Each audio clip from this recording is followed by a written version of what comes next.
The gentleman is recognized for 5 minutes. Thank you, Mr. Brady, for yielding, and thank you, Madam Speaker, for recognizing me. I rise today in support of my resolution, House Resolution 1178, requiring the Clerk of the House to make available a Congressional Budget Office cost estimates for each bill considered by the House by including a link to the official CBO website on the Clerk's official website. For every bill that comes to the House floor from committee, there's included a CBO cost estimate, or a score. This estimate is included with the conference report. We here in the House all know this, and we use these scores to make informed decisions about our vote every day. But the CBO score can be difficult to find for my constituents. I've had many complaints about this from people in my district looking to find out, what are we spending our money on here?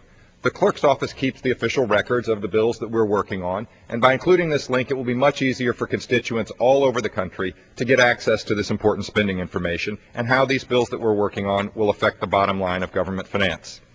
The CBO score lets us know how this legislation will affect our long-term fiscal solvency, whether it will be an increase in our debt, and it's obviously, as we live in this time of very great debt, something that's very important to my constituents. Making sure that our constituents have the information they need to see how legislation will affect them and their families is not only good policy, but it's good government.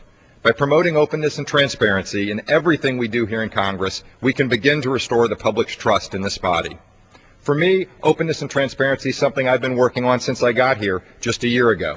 And there are many opportunities for us in Congress to do this and to dialogue more effectively with our constituents so they know what we're doing here in Washington.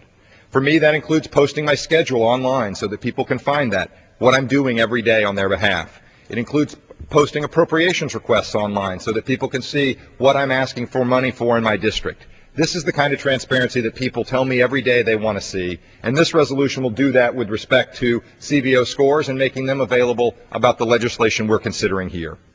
This legislation is only one piece of the equation in increasing openness and transparency in Congress, but it's a critical component to ensure that our constituents have the information they need to accurately judge our actions here in Congress and to ensure that we continue to uphold the standards of our office. Beyond reforms like this, it's our responsibility as representatives to do our own part to promote openness and transparency. It's the only way that we can restore faith in this broken system. Again, I'd like to thank Chairman Brady and Ranking Member Lundgren for their support in bringing this resolution to the floor, and I yield back the balance of my time.